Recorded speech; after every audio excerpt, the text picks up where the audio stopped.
ఈ ప్రపంచంలో పరిపూర్ణమైన వ్యక్తి అంటూ ఎవరైనా ఉన్నాడంటే అది యేసు మాత్రమే అన్నది ఒక మహాత్ముడు.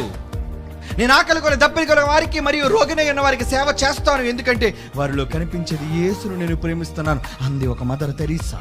దేవుడు మనకిచ్చిన బహుమతి ఏది? దేవుడు ప్రతి మనిషి మధ్య అనుసంధానమై ఉంటుంది అని అన్నాడు ఒక గొప్ప నాయకుడు అబ్రహాం లింకన్.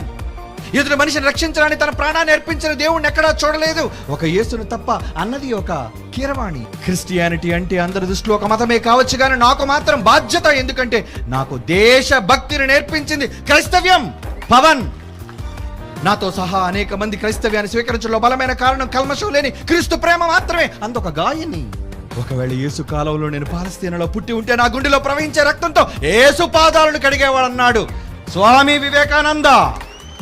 ఇక ఆయన గురువు యేసు క్రీస్తు ఒక గొప్ప యోగి, ఆయన ప్రేమ గల దేవుని కుమారుడు, మానవాళి కొరకు ఆయన రక్తాన్ని చిందించాడు అన్నాడు రామకృష్ణ పరమహంస. గురువులు మంచి మనిషి బాహ్య జీవితాన్ని మాత్రమే సంస్కరించగలరు, అయితే యేసుక్రీస్తు మనిషి అంతర్గతంగా పరివర్తన తీసుకుని రాగలడన్నాడు సర్వేపల్లి రాధాకృష్ణ. ఒక నాయకురాలు మమతా బెనర్జీ ఏమంటుంది చూడండి, బాధతో ఏమంటుంది చూడండి, నేను ఎందుకు క్రైస్తవురాలిగా పుట్టలేదు?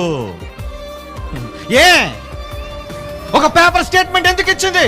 బికాస్ మనిషిని ప్రేమించడం నేర్పించింది క్రైస్తవ్యం మాత్రమే. ప్రపంచ మనుషులని సమానంగా చూడమని నేర్పించింది క్రైస్తవ ధర్మం మాత్రమే. ఎందుకు ఇంత ధాటిగా ఈ మాటలు చెబుతున్నానో తెలుసా? అందరినీ ప్రేమించమని, సమానంగా చూడమని చెప్పింది బైబిల్.